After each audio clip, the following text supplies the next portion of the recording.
초대교회는 교회 안에 들어온 이들의 두 가지 세계관이 혼재되어 있었습니다. 세계 제국으로 식민지를 지배하는 로마 제국의 가치관과 오랜 세월 아브라함을 아버지로 섬기며 유대인의 정통성을 지녀왔던 유대인의 정체성, 히브리 민족의 가치관이 혼재되어 있었습니다.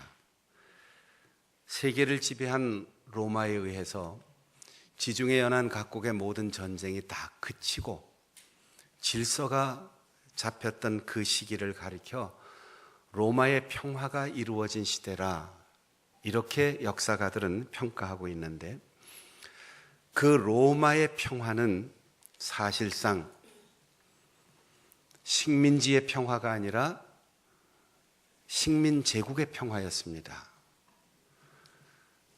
여자들을 뺀 남자들만의 평화였습니다. 어린 아이들을 제외한 어른들만의 평화였습니다. 노예들의 절대 희생을 근간으로 한 자유민만의 평화였습니다. 영혼과 육체가 따로 이해된 이원론적 세계관을 가진 사람들이 교회 안으로 들어왔습니다. 게다가 유대인들은 하나님께서 선택하신 선민과 그렇지 않은 이방인들을 할례자와 무할례자로 구별하면서 교회 안에 있는 사람들이 할례를 받았는가 받지 않았는가, 이방인인가 선민인가를 구별하면서 이 두 개의 가치관이 계속 뒤섞여 있는 혼란 상태였습니다. 그들이 처음 지도자였던 사도들을 양육하던 예수님, 그분의 생각이 무엇인지를 묻기 시작했습니다. 그래서 복음서가 기록되었고 교회의 전통이 수립되기 시작됐는데, 예수님께서 사람을 어떻게 대하셨는가를 보게 되었습니다. 그것이 바로 예수님은 나는 너희를 친구라 한다. 남자만이 아니고 남자와 여자, 성인만이 아니라 어른과 아이, 국경과 혈통과 전통과 문화를 다 넘어서서 모든 사람을, 그것도 직업까지 다 넘어서서 세리와 창기까지도 나는 너희를 친구라 한다.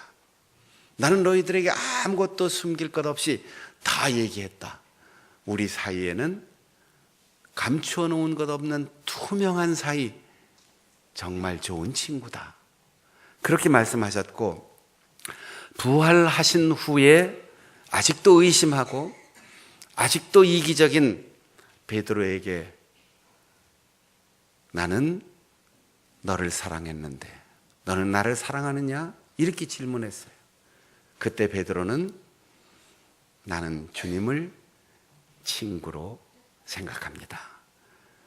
이건 정답이에요. 왜냐하면 사랑한다는 관념적인 표현보다 우리는 친구 아닙니까? 아무것도 숨길 것 없는 가장 좋은 친구라고 주님께서 그와 만나는 모든 사람들에게 이야기하셨기 때문입니다. 예수님은 거기서 한 걸음 더 나아가 여기 내 형제와 자매를 보라. 누구든지 하늘에 계신 내 아버지의 뜻대로 행하는 자 나의 형제와 자매다라고 하였습니다. 육신의 피를 나누었기 때문에 형제 자매가 아니고, 같은 고향에서 태어났고 같은 언어를 쓰기 때문에 형제 자매가 아니라, 하나님을 아버지라고 고백하고 예수 그리스도의 피로 씻김 받아서 그 피가 우리의 혈관 속에 흐르고 있다면 누구든 내 형제요 자매다라고 말씀하셨습니다. 미국에 관계가 있고 여행해 보신 분들, 미국에 다양한 지명들이 있는데 기독교적이고 또 역사적으로 좋은 전통을 가지고 있는 도시들이 많아요. 샌디에고는 원래 스페인에 있는 산티아고를 미국식으로 발음해서 이름을 지었는데 성 야고보, 그런 이름을 가지고 있고, 샌프란시스코는 성자 프란시스의 이름으로 세워진 도시이죠. 아름다운 천사의 도시가 있어요. 로스안겔레스. 로스앤젤레스는 천사들이 사는 도시라는 이념으로 세워졌어요. 그 중에 가장 멋진 이름이 필라델피아예요. 신앙의 자유를 찾고 신대륙을 개척하기 위하여 건너가 정착한 사람들이 우리가 이곳에 정착해서 교회를 세우고 학교를 세우고 집을 짓고 우리의 자손들이 여기에 살게 하기 위해서 어떤 이념으로 이 도시를 건설할 것인가? 형제의 사랑으로 사는 도시를 만들자. 그래서 필로스 아델포스, 형제의 사랑이라는 이름으로 도시의 이름을 지었어요.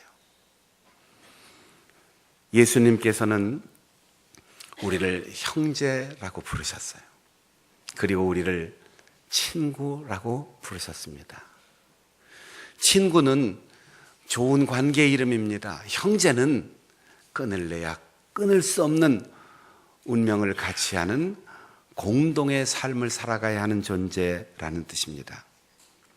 히브리서를 쓴 분이 누구인지 정확하게 알 수 없지만 그는 천사보다 조금 못하게 하신 예수 그리스도, 그분이 고난을 받고 그분이 죽음을 당하여 우리를 하나님을 아버지라 부를 수 있는 권세를 주셨는데, 그분이 천사보다 못하기 때문에 못한 상태가 된 것이 아니다. 우리를 구원하시기 위하여 하나님께서 잠시, 천사는 죽을 수 없고 천사는 고통을 받을 필요가 없지만 하나님의 아들이신 그분이 억울한 누명을 쓰고 재판을 받고 매를 맞고 골고다의 언덕을 올라가시고 십자가에서 살찢고 피 흘리는 고통, 끝내는 목숨까지 내어주신 그 잠시의 고통이 천사보다 못한 형편에 처했지만 그분의 죽음과 부활을 통하여 우리가 구원을 받을 수 있었다. 만물을 그 아래 복종하게 했는데 아직도 우리가 사는 세상은 하나님 앞에 다 복종하지 않았다. 그 이유는 예수님이 그 피로 씻어 형제되게 하신 우리가 우리의 고난과 죽음을 통하여 이 세상에 완성해야 할 사명이 있기 때문에 그것을 형제라고 표현했어요. 우리는 교인으로 끝나는 게 아니에요. 회원이 아니에요. 우리는 동창회나 반상회가 아니에요. 친목회가 아니에요. 우리는 피를 나눈 형제입니다. 하나님을 아버지라고 부르는 순간 우리는 뗄래야 뗄 수 없는 관계가 형성되는 거예요. 예수 그리스도를 주라고 고백하는 그 순간 내 것이 없는 모든 것이 다 주님께로 소유권이 넘어가고 그분이 주신 것으로 만족하며 그분이 주신 것을 함께 누리며 나누며 살아가야 하는 운명 공동체입니다. 고난의 의미를 히브리서 기자는 이렇게 설명합니다. 하나님의 아들이신 그분 인자가 천사보다 잠시 동안 못하게 하셔서 죽게 하시고 고난을 받게 하셨다. 아무리 솜씨 좋은 도공이 아름다운 도자기 그릇을 빚어서 말려 단단하게 하고 멋진 유약을 바르고 무늬를 내도 불 속에 들어가지 않으면 천년을 갈 수가 없어요. 천년의 아름다운 빛이 유지될 수 없어요. 내가 만든 작품이고 내 모든 혼이 깃들어 있는 그 그릇을 불 속에 집어넣는 도공의 심정은 한순간의 아름다움이나 한 시대에 쓰임받는 것이 아니고 천년의 빛을 거기에 불어넣기 위해서 불 속에 집어넣는 겁니다. 예수님이 고난을 받으신 이유는 양이나 소 한 마리로 한 번의 죄를 용서받는 그런 성전 제사가 아니라 단번에 죽어서 온 세상 모든 사람의 죄를 다 용서하시고 온 세상 시대를 거슬러 시간을 거슬러 하나님 안에서 믿는 자 모두가 구원받게 하시려고 예수님을 고난 속으로 그리고 죽음을 통하여 메시아가 되게 하셨습니다. 그러므로 10절에 보면 우리도 고난을 통하여 하나님께서 온전하게 하심이 이치에 맞는다라고 했어요. 여러분, 예수 믿고 구원받아 하나님의 자녀가 되었어도 성령으로 충만한 뜨거운 변화가 있어도 누구든 고난이 있습니다. 누구에게든 시련이 있습니다. 그것은 하나님께서 우리를 더 아름답게 조각하시고 천년의 빛을 품게 하시려고 우리를 고난의 풀무불 속에 넣으시는 겁니다. 이것이 하나님의 사랑이에요. 고난이 있고 죽음이 있는 예수 그리스도, 그분이 우리의 구세주입니다. 사랑하는 성도 여러분, 예수 그리스도를 믿고 구원받은 우리에게 고난이 있는 것이 당연하다. 고난의 강도가 심하면 심할수록 하나님께서 나를 더 단단하게 오래 쓰시려고 한다. 그렇게 믿으면 그 고난을 감사하는 마음으로 받아들일 수 있습니다. 게다가 죽을 것 같은 고통이 있어요. 하루도 한시도 더 살 수 없을 것 같은 해결할 수 없는 아픔도 있을 수 있어요. 예수님이 죽으셨습니다. 죽었기 때문에 다시 살 수 있었습니다. 부활하셨기 때문에 하나님의 영광의 우편에 올라가실 수 있었습니다. 우리가 늘 고난과 죽음을 기억하며 살아야 돼요. 사람들은 마치 죽지 않을 것처럼 생각하며 살아요. 다른 사람의 얼굴을 딱 보고 다른 사람의 얼굴에 주름살이나 흰머리를 보면서 아이고 죽을 날이 가까웠구만 이렇게 계산하면서 자기는 거울 보면 늘 고등학교 졸업반 같고 말년 병장 같은 게 남자와 여자의 마음이에요. 자기는 시간을 거슬러 산다는 거지요. 다른 사람에게 젊어 보인다, 세월이 멈춘 것 같다 이렇게 말할 때 아니야 이렇게 이의를 제기하고 싶으면서도 자기에게 변함없어요, 10년 전이나 20년 전에 똑같아요 이러면 그게 진실인 줄 알고 믿고 싶은 게 사람의 마음입니다. 근데 사람은 죽음이 있다는 걸 늘 생각해야 돼요. 세상에 올 때는 순서대로 왔지만 떠날 때는 순서가 없습니다. 언제 어느 때 어떻게 우리에게 죽음이 올지 몰라요. 그런데 나도 죽는다, 나도 실패할 수 있다, 내 인생에도 고난이 있다, 이걸 염두에 두면 우리가 세상을 보는 눈이 달라져요. 어떻게 달라집니까? 오늘 마음 쓰고 오늘 서운해하고 오늘 집착하고 오늘 분노하는 이게 정말 영원한 것인가, 영속적인 가치가 있는가, 이걸 생각하게 되는 거죠. 죽음 이후에도 가지고 갈 수 있는가, 죽은 다음에도 하나님께서 나에게 주실 것인가, 이걸 생각하면 그렇게 아까운 것도 놓을 수 있어요. 그렇게 욕심 부렸던 것도 마음이 전혀 가지 않을 수 있어요. 그렇게 양보 못하고 다투던 것, 그래 언젠가는 놓고 갈 건데 양보할 수 있어요. 정반대로 죽음이 있다는 걸 생각하면 오늘 살아있다는 건 기적이에요. 그리고 오늘 살아있기에 하나님이 나에게 사명을 주셨다, 기회를 주셨다. 그래서 목숨 걸고 그 사명을 감당해야 하는 거죠.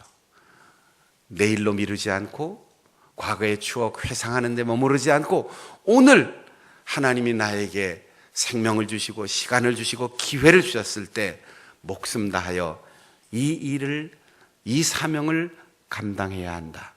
죽음을 앞에 놓고 죽음을 생각하면 우리에게는 부질없는 것 다 놓고 반드시 해야 할 일에 목숨 걸고 사명을 감당할 수 있는 겁니다. 우리는 다 고난을 당할 수밖에 없는 존재이고 이 세상 살다가 언젠가 세상을 다 떠날 겁니다. 이것을 기준으로 오늘 내가 마음 쓰는 것을 어떻게 바라볼 것인가, 다시 한번 우리의 기준을 명확하게 할 수 있는 우리 성도들이 되시기를 바랍니다. 히브리서 기자는 다시 한번 말합니다. 우리는 다 하나에서 태어났다. 근원이 하나다. 이 땅에 태어나면 한 민족이에요. 같은 동네에서 태어났으면 동향이에요. 같은 아버지, 같은 어머니에게서 태어났으면 동복, 동기, 형제예요. 아담이 처음 세상을 위탁받아 다스리다가 하나님께서 혼자 있는 게 보기가 안 좋다. 그리고는 그를 잠깐 잠들게 하시고 그의 갈비뼈를 빼서 여자를 만들어서 선물로 주셨습니다. 아무것도 아담과 상의하지 않았어요. 아담에게 물어보지 않았어요. 아담의 의견을 전혀 참조하지 않았습니다. 하나님께서 재우시고 하나님이 일방적으로 만들어 주셨습니다.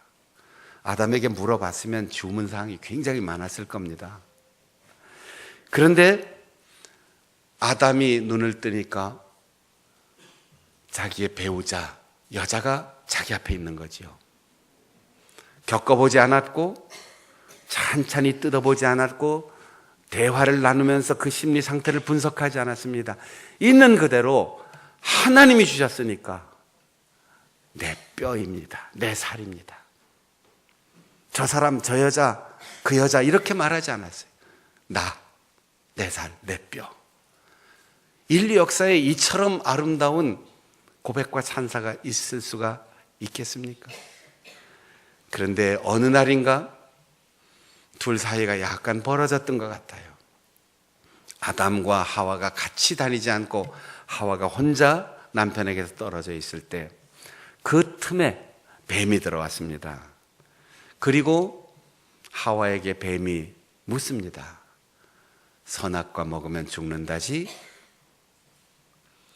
하나님 먹지 말라고 했으니까 지금까지 무수히 거기를 지나다녔어도 쳐다도 본 적이 없습니다. 전혀 관심 가질 게 없어요. 수백, 수천 가지 과일이 얼마나 맛있는 게 많은데 먹지 말라는 걸 쳐다볼 이유가 없어요. 그 나무는 여전히 거기에 있고 나는 여전히 여기에 있는데 말을 듣고 유혹을 받고 보니까 수백, 수천 가지 과일보다 더 맛있게 보이는 거죠. 다 먹으면 정말 건강하고 지혜롭고 눈이 확 밝아질 것 같죠.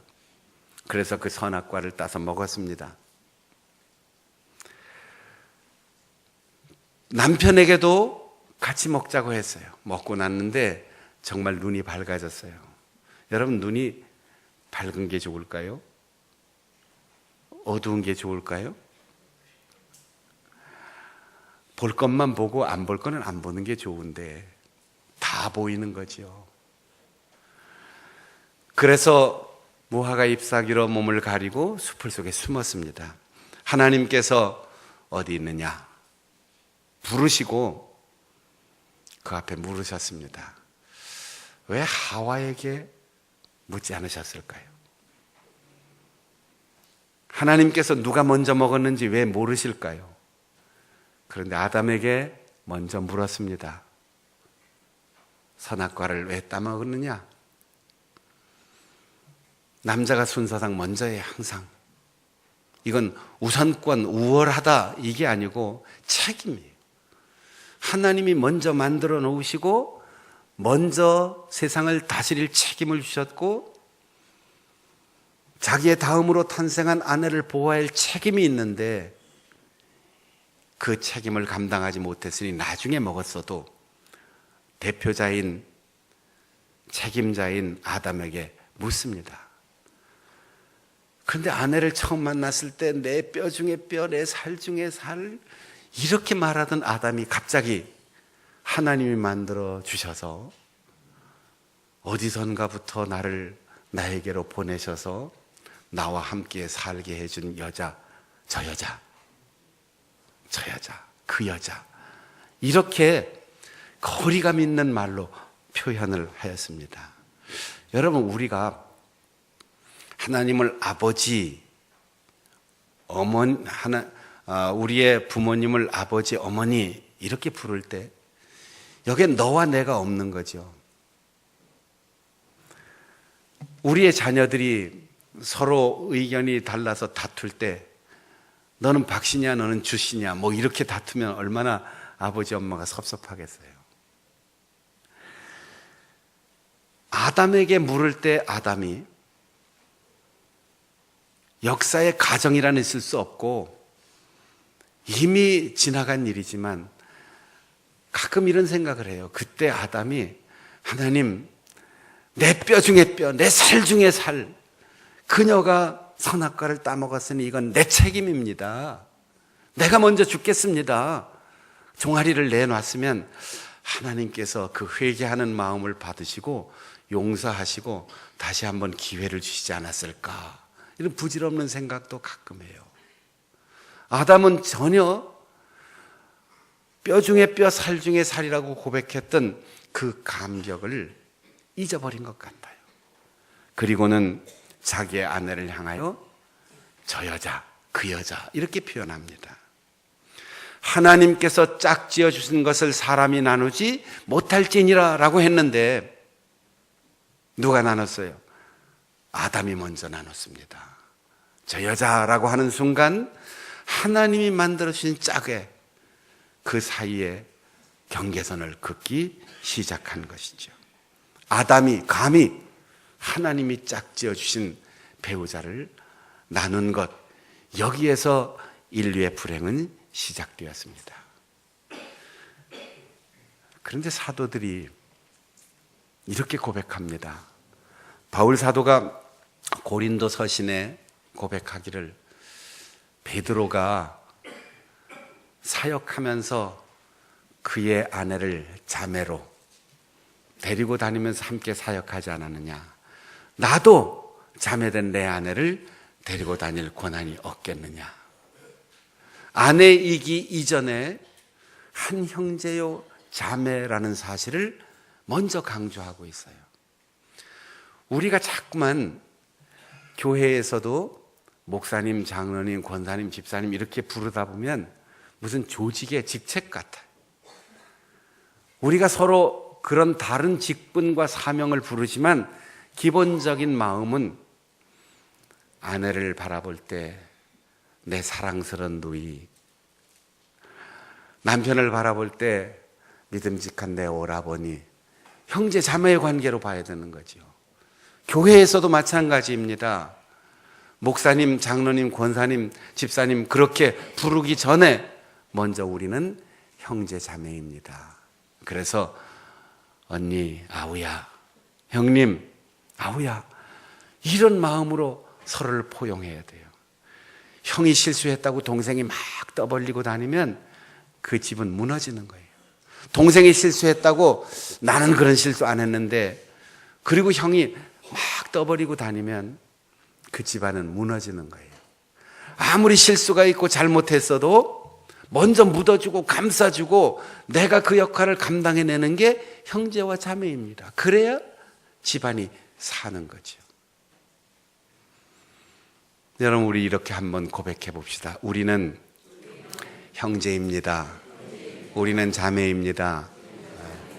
저보고만 그러지 말고 앞뒤 좌우 보시면서, 우리말에 이게 단수로 되어 있는 건데 자꾸 복수로 불러요. 형제님, 자매님. 이건 잘못된 언어예요. 나이 딱 따져서 형이면 분명하게 형님 이렇게 하고 동생이면 아우야 이렇게 불러야 되는데, 얼른 계산해 보시고 앞뒤 좌우 보면서 형님, 아우님 이렇게 불러오세요. 형님, 아우님.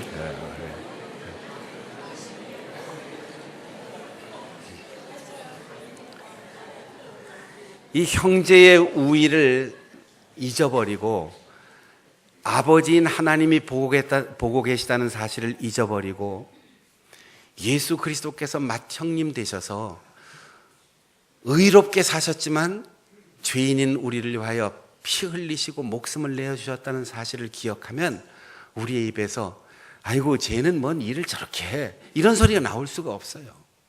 아내를 보고 당신 솜씨가 왜 그렇게 형편없어, 이런 얘기 나올 수가 없어요.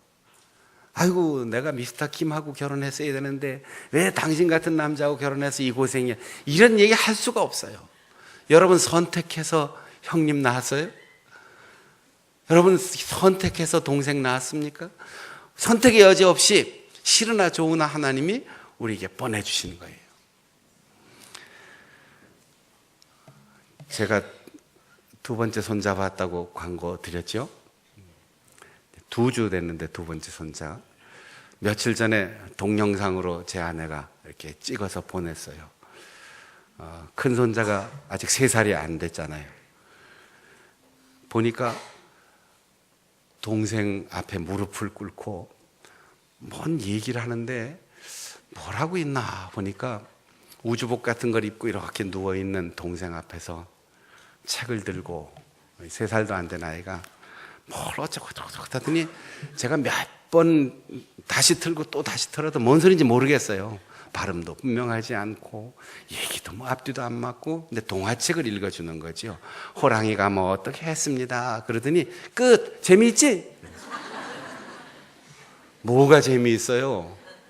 무슨 얘기 스토리도 없잖아요. 발음도 불분명하잖아요.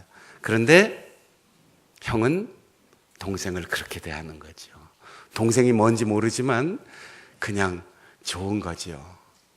아빠 엄마는 그걸 보면서 야, 이 녀석아 발음이 틀렸어, 말이 잘 안 맞아, 천천히 해, 이런 얘기 안 해요. 그냥 보기가 좋은 거죠. 그게 형제입니다. 사랑하는 여러분, 우리가 살아가는 동안 실수와 허물을 따지자 보면 끝이 없어요. 그러나 형님, 아우, 그렇게 하면 용서 못할 일이 어디에 있고 이해 못할 일이 뭐가 있겠습니까? 교회에서도 아유 장로님, 아유 권사님, 회장님, 뭐 섭섭한 거 있을 수 있지만 우리는 친목회가 아니잖아요. 반상회가 아니잖아요. 동창회가 아니잖아요. 우리는 형제 자매입니다. 따라해 보겠습니다. 우리는 형제 자매입니다. 예배 후에도 나가면서 우리 성도들 서로 부르면서 손잡아 주시고 형님, 아우님 끌어안아 주시고 내가 용서하며 살겠습니다, 이해하며 살겠습니다, 격려하며 살겠습니다, 그런 마음으로 부른다면 우리의 가정도 부부가 형제 자매 되고, 형제가 예수 안에서 형제 자매가 되고, 교회 안에서도 한 하나님을 아버지로 섬기는 형제 자매의 공동체가 되어서 복음이 전파되는 곳마다, 교회가 세워지는 곳마다, 우리 장충단교회 성도들이 가는 곳마다 형제의 공동체가 이루어져서 진정한 평화를 이루어갈 수 있는 우리 모든 성도들이 되시기를 바랍니다. 기도하겠습니다. 우리 함께